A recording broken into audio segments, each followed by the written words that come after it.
अस्सलाम वालेकुम नाज़रीन, प्रोग्राम है आज पाकिस्तान के साथ। आदिल राजा साहब क्या फरमा रहे हैं ये सुनेंगे, फिर चलेंगे जर्मनी। इरफान अहमद खान साहब से इस पर तबसरा लेंगे। जी राजा साहब। तारिक चौधरी साहब ने कहा कि जी आसिम मुनीर ने लंदन में आके कन्वर्ट कर लिया, एमडी हो गए। कि आसिम मुनीर को काबू करने के लिए कोई ऐसी गिदड़ सिंगी चाहिए थी कि वो वीडियो रिकॉर्ड हो, ये बैत कर रहा है, जिसको एक्सप्लॉइट करके इसको किसी भी वक्त टारगेट किया जा सके, फौज के अंदर ही टारगेट किया जा सके। तो वो ये बात समझ आती है कि इन्होंने उसकी वीडियो रखी हो। इट इज पॉसिबल, ये एक पॉसिबिलिटी हो सकती है कि उन्होंने वहां पे वो वीडियो रखी हुई हो, यहाँ पे लंदन में बैत करते हुए एमडीओ के इमाम को उसको उसके जरिए अब इसको ब्लैकमेल कर रहे हो और उसको एक सुपर चेक इसके ऊपर रखा हो। नाज़रीन चलेंगे जर्मनी। अब वहां पे इस वक्त इरफान अहमद खान साहब हमारे साथ है। अस्सलाम वालेकुम जी। अस्सलाम वालेकुम खान साहब। जी अस्सलाम वालेकुम खान साहब, ये आदिल राजा और तारिक चौधरी साहब आजकल बड़ा ये बढ़ चढ़ कर चीफ ऑफ आर्मी स्टाफ को कह रहे हैं कि इसने खुफिया बैत की हुई है, ये अहमदी हो गया है। आप इस बारे में क्या कहेंगे? देखें, ये हमेशा से पाकिस्तान की सोसाइटी की बदकिस्मती है कि जिस पे भी जिसका बस ना चले, जिसकी मुखालफत किसी ने करनी हो, उसको बदनाम करना हो माशरे में, तो उन्हें पता है कि आम पब्लिक जो है वो इस मामले के अंदर, खत्म नबूवत के मामले में या इन तमाम मजीद मामलात के अंदर जल्दी स्टाल में आ जाती है। तो वो लोग जो नाराज हैं आसिम मुनीर साहब से की अपॉइंटमेंट से कि भाई उनको क्यों अपॉइंट किया गया है, और जो 9 मई का वाकया हुआ था उसके अंदर जो तहकीक हुई, उसके बाद फिर एक lieutenant general, 2 major general, 3-4 brigadiers उनको हटाया गया।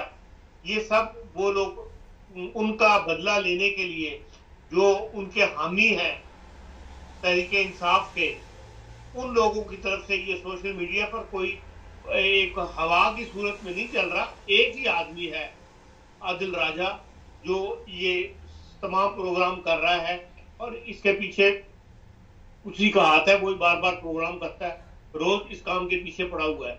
और आप इसको ये नहीं कह सकते कि सोशल मीडिया के ऊपर ये, हाँ सोशल मीडिया का एक बंदा है जो सोशल मीडिया को इस काम के लिए इस्तेमाल कर रहा है और इसका कोई अच्छा रिएक्शन भी नहीं हो रहा। कोई ये नहीं हुआ कि लोगों ने उसको शाबाश दे रहे हो या हामी भर रहे हो कि हाँ भी ऐसे और भी प्रोग्राम होने चाहिए। ये एक जाती लड़ाई है एक ग्रुप की आसिम मुनीर साहब के साथ, जिसकी वजह से उनके खिलाफ ये प्रोपेगेंडा किया जा रहा है। जहां तक इस बात का ताल्लुक है कि वो एमडी है ये नहीं है, इस मामले में जब भी किसी को 22वें ग्रेड में तरक्की दी जाती है पाकिस्तान के सिस्टम के अंदर, तो बाकायदा इंटेलिजेंस रिपोर्ट्स ली जाती हैं। जितने भी इंटेलिजेंस के इदारे पाकिस्तान में काम कर रहे हैं उनमें से 3-4 से बाकायदा रिपोर्ट ली जाती है कि भाई इस बंदे के बारे में बैकग्राउंड क्या है। और कहीं भी कोई ऐसा मामला हो, किसी को शक हो कि भाई ये एमडी है, तो उसके मामले में फौरी तौर पर पूरी तहकीक करके रिपोर्ट जो है वो सामने पेश की जाती है। आपको याद होगा कि जो जस्टिस सऊद जान साहब कितने सीनियर पाकिस्तान के चीफ जस्टिस थे, उनको जब चीफ जस्टिस बनाना था तो उनके बारे में ये एक राय मौजूद थी कि ये एमडी हैं, हालांकि वो एमडी नहीं थे। लेकिन उसको बेनजीर ने उनसे ये कहा कि आप मुझे हलफ दें मस्जिद में जाके कि आप एमडी नहीं है। उन्होंने कहा कि मैं इस किस्म का काम नहीं करता, जो मेरा मजहब है सो है। तो इसी तरह बाजवा साहब के बारे में भी जब बने उस वक्त भी इस किस्म की बातें सुनने में आई, और वो साजिद मीर साहब जो कल के खिताब में जीएसक्यू में फ्रंट लाइन पे बैठे हुए थे, उन्होंने ये मसला उठाया था और उस वक्त भी फिर तहकीक की बकायदा तसल्ली की गई कि हाँ ये एमडी नहीं है। फिर ये है कि उनके बाद भी जो लेफ्टिनेंट जनरल रिजवान थे उनके बारे में कहा जाता है कि वो इसके उनकी चहल गोइयां करते रहते थे, जिसकी वजह से उनको फिर जल्दी रिटायर कर दिया गया था उनके ओहदे से। तो इसलिए ये कहना कि भाई मुनीर साहब एमडी है नहीं है, ये सब एक प्रोपेगेंडा की मुहिम का हिस्सा है। और उनके बारे में अच्छी तरह तसल्ली कर ली गई है कि उनका खानदान कहाँ का है, किस फिरके से ताल्लुक रखते हैं, या खानदान में कितने अफराद सुन्नी है, कितने अफराद शिया हैं, ये दूसरे फिरकों से हैं। ये सब तहकीक होने के बाद जो है वो सिपा सलार को नामजद किया जाता है। सर ये बताइए, एक बड़ा अहम सवाल है कि कल कॉमर्स में एक बंदे ने लिखा कि जब मैंने कुछ प्रोग्राम इस तरह के किए कि हमें पाकिस्तानी कौम बनना होगा, एक कौम होना चाहिए, तो वो उसने लिखा आपका क्या ख्याल है कि किसी ईसाई को बना दिया जाए सदर या किसी हिंदू को बना दिया जाए? लेकिन पाकिस्तान तो सबका है ना, तो अगर यूरोप में हर किस्म के लोग वजीर आजम बन सकते तो हमारे मुल्क में क्या मसला है? तो 76 साल से तो मुसलमानों के नाम पे वजीर आजम बनते रहे, तो तब्दीली तो कोई आई नहीं वहां पे। देखें, बात यही है कि भाई आइन में एक ऐसी गुंजाइश पैदा कर दी गई जिससे उन लोगों को हौसला मिल गया जो ये नजरिए रखते हैं। हर सोसाइटी के अंदर मुख्तलिफ नजरिए रखने वाले लोग होते हैं। जो इंतहा पसंद तबका है, जो सिर्फ कहते हैं, जिनके अंदर ये अब एक किस्म का रिवाज पड़ गया है या उनका ये पुख्ता अकीदा बन गया है कि पाकिस्तान का मतलब क्या, ला इलाहा इल्लल्लाह, जो कि आजादी की तहरीक के वक्त नहीं था। अब क्योंकि बार बार प्रोपेगेंडा कर करके कह के अब 70 साल गुजर गए हैं, नई तीसरी नस्ल सामने आ गई है जिसको इस बात से कोई दिलचस्पी नहीं कि भाई पाकिस्तान क्यों बना था या हमने आजादी क्यों ली थी अंग्रेज से।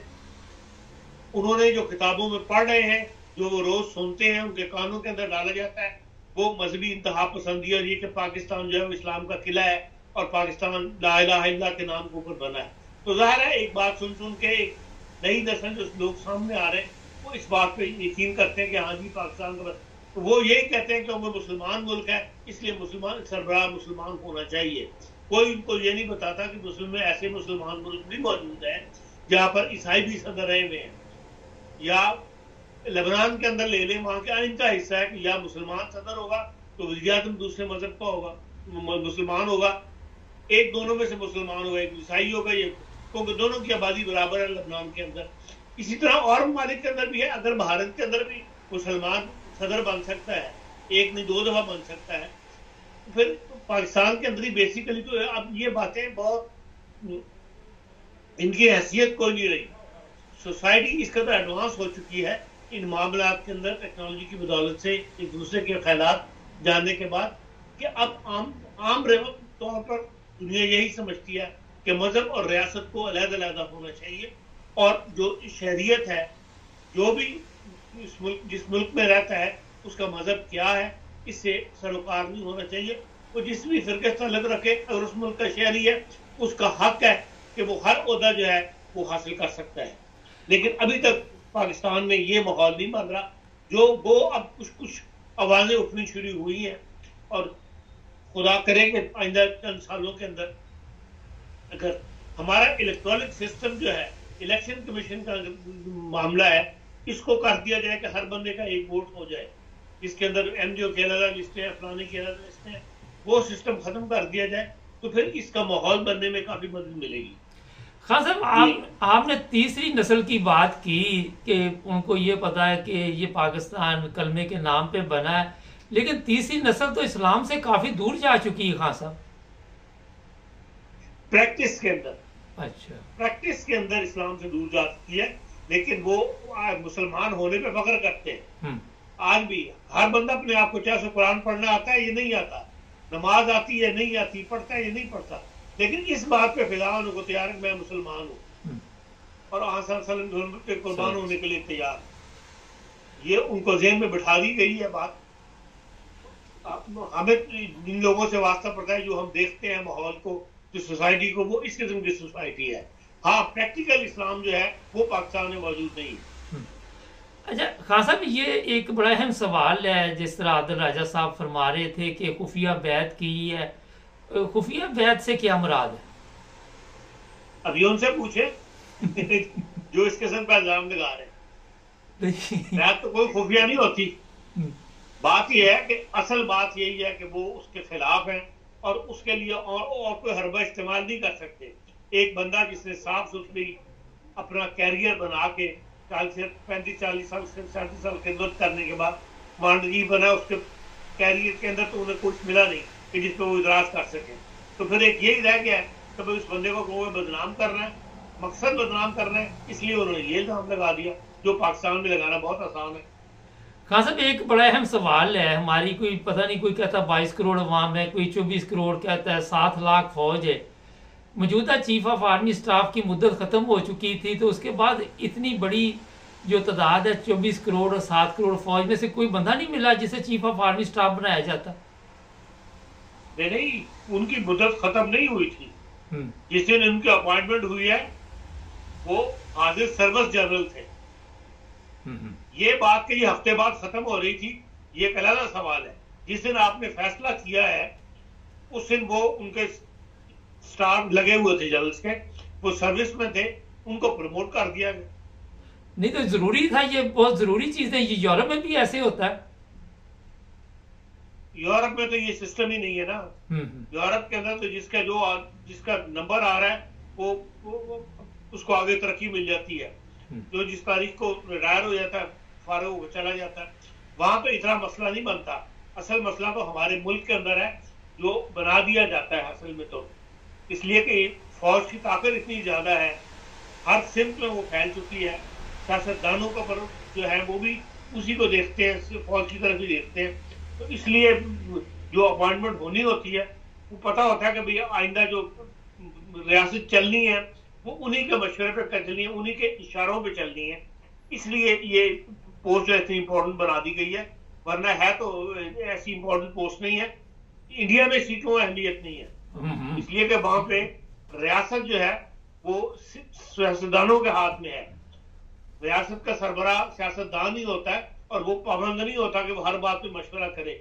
या कभी सीएनसी की ये जरूरत नहीं हुई भारत वाले की कि वो आके वज़ीर आज़म साहब को छड़ी बगल में दबा के कहे कि मैं ये चाहता हूँ। अब ये तो हमारा एक सिस्टम ऐसा बन गया है, एक ऐसी रॉ में हम बह रहे हैं जिसकी वजह से इस पोस्ट की अहमियत बन गई हुई है। हाँ साहब, कल उलमा के साथ एक प्रोग्राम था चीफ ऑफ आर्मी स्टाफ का, और उनको ये बताया गया कि पाकिस्तान में कोई ऐसी चीज़ कबूल नहीं की जाएगी जो जिस तरह 9 मई के वाक़यात है। पहले तो कभी किसी चीफ ऑफ आर्मी स्टाफ ने इस तरह के प्रोग्राम नहीं किए। एक और वीडियो इस वक्त सोशल मीडिया पे चल रही है, स्कूल के बच्चों को जाके पूछा जा रहा है कि आप पाक फौज को क्या समझते हैं। ये चीज़ें पहले कुछ 76 साल से तो नहीं हमने देखी, ना हमारे टाइम में कभी स्कूल में कोई फौजी आए, तो ये इसकी ज़रूरत क्यों पेश आई? ये हालात इस स्टेज पर ले आए हैं, इस नहज पर ले आए हैं कि ये हमारी एक मजबूरी बन गया हुआ है। क्योंकि इसी इस्टेब्लिशमेंट ने इन लोगों को प्रमोट किया अपने मकासद के लिए।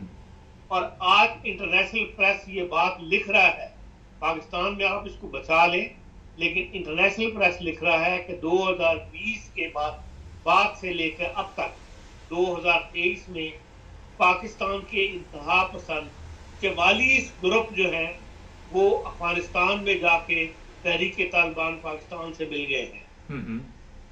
अब ये इतना बड़ा जिसका नुकसान पाकिस्तान को पहुंच रहा है, और यहीं से फौज खड़े हुए हैं कि भाई जिन लोगों को हमने पाला था आज वही हमारे कंट्रोल से निकल के अफगानिस्तान में जाके पाकिस्तान पर हमले कर रहे हैं। देखती हमला हो रहा है पाकिस्तान की जो अफगानिस्तान से सरहद मिलती है उसके ऊपर, और हर वक्त खतरा मौजूद है पाकिस्तान के अंदर दहशतगर्दी के वाकयात होने का।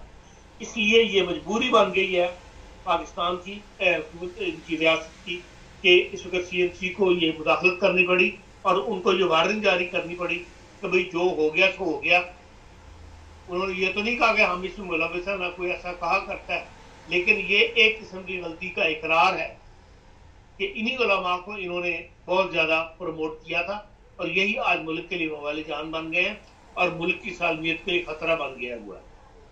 तो इसलिए इन्होंने ये कल की मीटिंग की है जिसमें तमाम को बुला के ये कहा है कि भाई माजी को छोड़ के अब हम एक हो जाए। लेकिन अफसोस की बात यह है कि इसके अंदर फ्रंट सीट के ऊपर जो है वो मोहम्मद अहमद जो जहांगी बैठा हुआ है, जिसके ऊपर कई सौ जो फख्र के साथ सीने पे हाथ मार के कहता है कि मैंने 100 से ज्यादा जो शिया है उनको कत्ल किया हुआ है।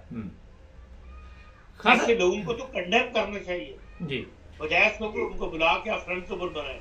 उनको अगर वार्निंग भी देनी है तो अलहदगी में वार्निंग है, उनको पब्लिकली तस्वीर के अंदर नुमाया करने की क्या जरूरत है। अब हाफिज सईद को क्यों नुमाया नहीं करते? हाफिज सईद भी तो बहुत ज्यादा वो बना हुआ था ना कश्मीर की आजादी का। अब इंटरनेशनल प्रेशर के अंदर आके उसको बिल्कुल खुड़े लाइन लगाया हुआ है। उसकी जो वो तहरीक है तैयबा वाली, उसको बिल्कुल जिसको खुड़े लाइन लगा देते हैं, कोई किसी किस्म की कोई ट्रांसफर नहीं हो सकती रकम की, कोई उनकी एक्टिविटीज जो है उनके ऊपर सख्त निगाह है, उनको बंद किया हुआ है। इसी तरह इन लोगों को भी, चाहे वो खत्म नबूवत के नाम पर कर रहे हो, चाहे वो कश्मीर के नाम पर कर रहे हो, चाहे वो फिरका वारीत के नाम पर कर रहे हो शिया सुन्नी के मामले में, इन सबको एक दफा मुकम्मल तौर पर इनकी एक्टिविटीज जो है उनको पाबंद किया जाए, उनको बंद किया जाए। उसके बाद ही उसका माहौल बनेगा जो इसमें हर पाकिस्तानी, अब जो वो कहते हैं कि भाई किसी के खिलाफ अदम बर्दाश्त और इंतहा पसंद रवैये की कोई जगह नहीं है पाकिस्तान के अंदर, ये 65 से 62 से पहले का पाकिस्तान ऐसा ही था और इसी तरफ लौटेंगे, तभी जो है मुल्क के अंदर एक पुरअमन माहौल पैदा होगा, एक बराबरी की कैफियत पैदा होगी। वरना ये जो गिरोह बन गए हुए हैं जिन्होंने ताकत पकड़ ली हुई है और पहले उन्होंने लोगों को तंग किया, छोटे तबकात को तंग किया, अक़लियतों को तंग किया, अब वो हुकूमत के लिए भी है खतरा बन रहे हैं, जिसकी वजह से सब कुछ अब हुकूमत को होश आ रहा है। और इस ताकतवर गिरोहों को, चाहे वो तहरीक लब्बैक हो, चाहे जितनी भी बनाई गई है इस किस्म की, इन सबको कलम करार देकर इनके ऊपर उसी तरह की सख्ती की जाए जैसी कि हाफिज सईद साहब पर इस वक्त की गई है, तो तभी ये मामला जो है वो मुल्क के अंदर ठंडा होगा। बहुत शुक्रिया खान साहब का। ये थे इरफान अहमद खान साहब जर्मनी से। असल में जितना नुकसान हमारे मुल्क को मज़हब के नाम पे पहुंचाया गया, मेरा ख्याल है कि लोगों के ब्रेन वॉश कर दिए गए। मैं कॉमर्स के ही लोगों के पढ़ता हूँ, अक्सर तो बड़े माशाल्लाह समझदार हैं, उनके ज़हन तब्दील हो चुकी है, मगर इक्का दुक्का ऐसे लोग होते हैं जिनकी सोच आज भी मुझे समझ नहीं आती कि अपने आप को क्यों नहीं वो चेंज करते। नाज़रीन, असल जो चीज़ है वो है कि एक कौम बनना, पाकिस्तानी बनना। जिस तरह इन ममालिक में आप वोट डालने जाते हैं तो वहाँ पे जो लोग भी पाकिस्तानी ये यूरोप में रहते हैं तो वो ये नहीं देखते कि इसका मज़हब क्या है, वो ये देखते कि इसकी कारकर्दगी क्या है। जब तक आप ये नहीं देखेंगे आपकी हालत नहीं बदल सकती। एक प्रोग्राम अभी थोड़ी देर बाद आ रहा है, लाहौर एयरपोर्ट में ऐसा एक खौफनाक वाक़या पेश है जिस पे मैं आपको कुछ तस्वीरें भी दिखाऊंगा। हमारे चैनल को सब्सक्राइब करें, चेक करें वीडियो मिल रही या नहीं मिल रही। मिलेंगे नए प्रोग्राम में, अपना ख्याल रखें। अल्लाह।